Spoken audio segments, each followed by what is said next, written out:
اب سوال یہ ہوتا ہے میرے بھائیوں کہ اس شب میں ہمیں کرنا کیا ہے؟ جو عام طور پر ہمارے یہاں جو اعمال دکھتے ہیں اس میں ایک بڑا عمل دکھتا ہے قبرستان جانا. میں نے ابھی آپ کو ایک روایت سنائی کہ اللہ کے نبی صلی اللہ علیہ وسلم قبرستان تشریف لے گئے ہیں، لیکن کیسے گئے ہیں؟ اتنی خاموشی سے آپ تشریف لے گئے ہیں کہ آپ ہی کے بستر پر موجود حضرت عائشہ کو بھی خبر نہیں ہوئی ہے. اور ہم اور آپ کیسے جاتے ہیں؟ ہمارے نوجوان کیسے جاتے ہیں؟ آج کے مسلمان کیسے جاتے ہیں کہ پوری دنیا میں وہ نظر آتا ہے، پوری دنیا میں لوگوں کو معلوم ہوتا ہے. ظاہر ہے کہ یہ بدعات ہے جو ہمارے یہاں رائج ہو گئی ہے. اللہ کے نبی صلی اللہ علیہ وسلم سے جتنا ثبوت ہے، مثلا زندگی میں ایک مرتبہ کے لیے ثابت ہے تو بس ایک مرتبہ یا کبھی کبھار چلے جائیں، اور جائیں تو اس خاموشی کے ساتھ جائیں کہ کسی کو خبر ہی نہ ہو. اگر اتنا ہے تو آپ کہہ سکتے ہیں کہ یہ مستحب عمل ہے. اور اگر اس سے زیادہ کرتے ہیں کچھ بھی، مثلا قبرستان میں چراغاں کرتے ہیں، روشنی کرتے ہیں، سجاتے ہیں، لائٹیں لگاتے ہیں، گھر سے قبرستان جاتے ہوئے بائکوں پر اور پتہ نہیں کیا کیا کرتے ہیں، جو کچھ سب جانتے ہیں آپ، تو یہ ساری چیزیں دین نہیں ہیں، یہ بدعات میں شامل ہیں. اور میں نے ابھی حدیث سنائی کہ اللہ تعالیٰ بدعتیوں کو معاف نہیں کرے گا اس شب میں بھی.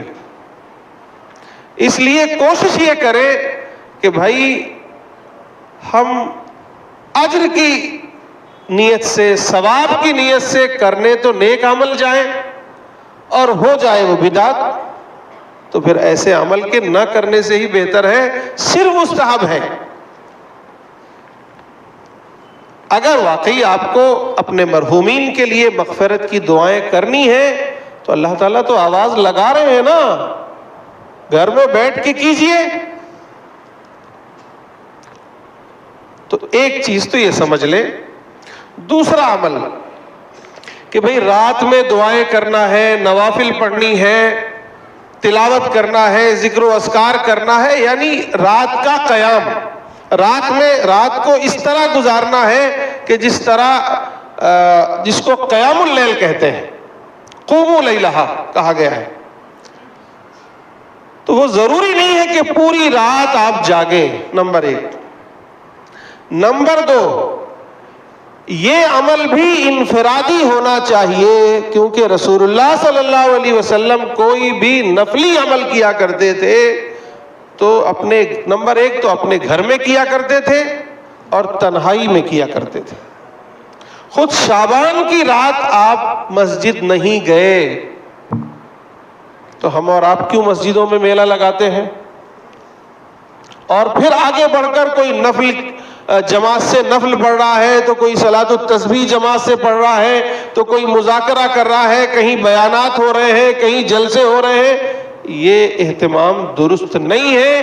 بدعتوں کا وجود اسی طرح ہوتا ہے. دھیرے دھیرے یہ آگے بڑھ کر اور بہت سی، اور جیسا کہ آپ دیکھ رہے ہیں بہت سی جگہوں پر ہو بھی گیا ہے. تو اس سے اپنے آپ کو بچنا ہے. یقیناً عبادت کیجئے، دعائیں کیجئے، استغفار کیجئے، سب کچھ کیجئے، لیکن اپنے گھروں میں کیجئے.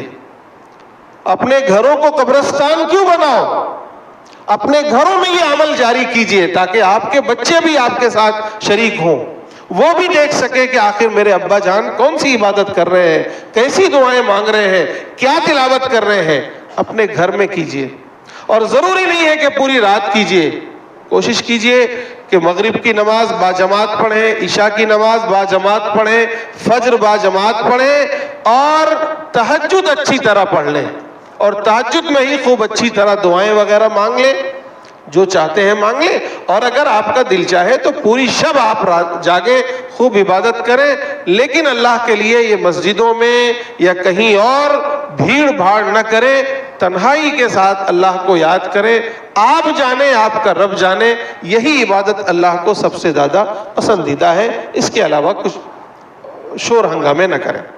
تیسری چیز، اگلے دن روزہ رکھنا، وہ بھی ایک مستحب عمل ہے، رکھیں گے تو ثواب ملے گا، رکھیے شوق سے رکھیے، کوئی بات نہیں ہے، لیکن کوئی نہ رکھے تو اسے حقیر اقارت کی نگاہ سے نہ دیکھیں کہ ارے آج یہ 15 شعبان کو بھی اس کی یہاں کھانا پک رہا ہے، تو ایسا رکھیں، جس کا دل چاہے وہ شوق سے رکھے، بلکہ میں تو کہتا ہوں کہ 3 دن رکھ لیں، 13، 14، 15، جو باقاعدہ اللہ کے نبی صلی اللہ علیہ وسلم کا معمول رہا ہے، ہر مہینے ایام 20 کے روزے، وہ سنت ہے، تو 13، 14، 15 رکھ لیں، 3 دن کے روزے رکھ لیں، اور اچھی بات ہے، تو یہ سنت بھی ادا ہو جائے گی اور وہ بھی ادا ہو جائے گا۔ اس کے علاوہ حلوہ پکانا، حضرت عائشہ کے نام کی روٹی پکانا، مرحومین کے لیے بستر سجانا یا فاتحہ خوانی کرنا، اس طرح کی اور بھی کچھ چیزیں لا کر کے، ارے بھائیو اس طرح کی چیزیں نہ کیجئے، وہ کیجئے جو اللہ کے نبی صلی اللہ علیہ وسلم نے کیا ہے یا صحابہ نے کیا ہے۔ یہ ساری چیزیں جو قرآن سے نہ ثابت ہو، احادیث سے نہ ثابت ہو، نبی کے عمل سے نہ ثابت ہو، صحابہ کے عمل سے نہ ثابت ہو، ہمارے بزرگوں کے عمل سے نہ ثابت ہو، تو پھر ہم اور آپ آگے بڑھ کر ایسا کوئی عمل کریں، وہ دین نہیں ہے، بلکہ ان کا سب کا شمار بدعات میں ہوتا ہے۔